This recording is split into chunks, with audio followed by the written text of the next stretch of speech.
C'est une bonne chose de pouvoir enfin se laisser aller au sommeil.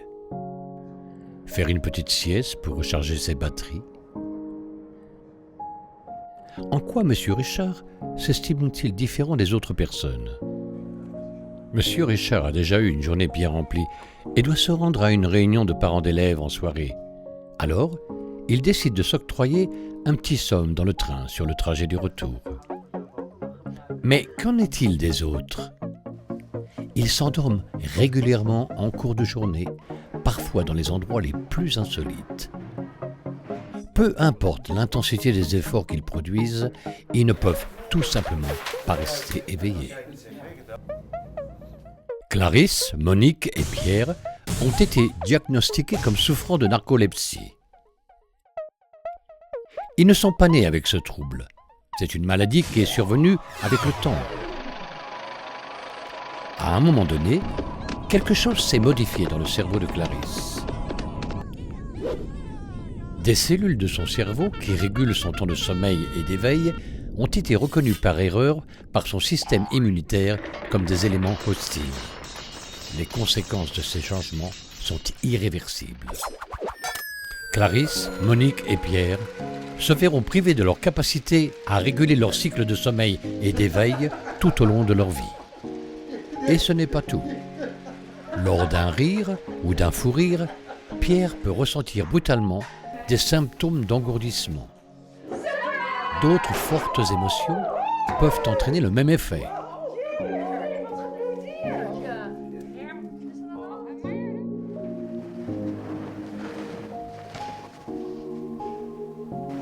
Et lorsque Claire s'endort le soir, elle est souvent sujette à des cauchemars angoissants et oppressants.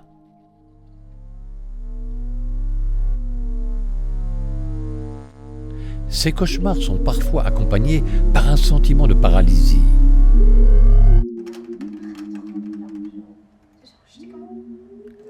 Certains pensaient Monique paresseuse, mais depuis qu'elle a été diagnostiquée comme narcoleptique, qu'elle prend des médicaments adaptés et qu'elle s'est fixée à un certain mode de vie, ses collègues n'ont plus rien à dire de désobligeant la concernant.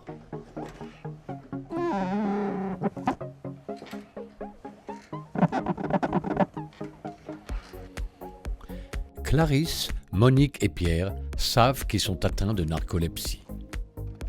Ils savent aussi qu'il y a eu beaucoup de connaissances disponibles sur le sujet et qu'il existe de nombreuses possibilités de vivre une vie proche de la normale avec la maladie. Reconnaissez-vous certains des symptômes manifestés par Clarisse, Monique ou Pierre dans votre propre cas ? Attaque de sommeil durant la journée ? Faiblesse soudaine des muscles dans des moments d'émotion forte ? Rêves hallucinatoires ou hallucinations ? Si c'est le cas, n'hésitez pas et consultez votre médecin afin qu'il vous adresse à un centre spécialisé dans les troubles du sommeil.